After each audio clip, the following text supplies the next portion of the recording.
एक गल सुना तुसें गी, सच्ची है ते कोड़ी है। सियाने गलांदे दिलै दा साफ ते सुथरा माह्नू जिंदगी दे विच कल्ला हुंदा है। क्या हाल चाल तुंदा सारें दा? ठीक ठाक होगो।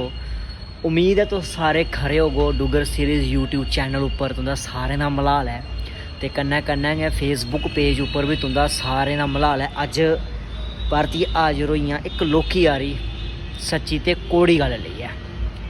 केह् गलांदे न, दिलै दा साफ ते सुथरा माह्नू इस दुनिया दे विच जां जिंदगी दे विच कल्ला रौंह्दा है।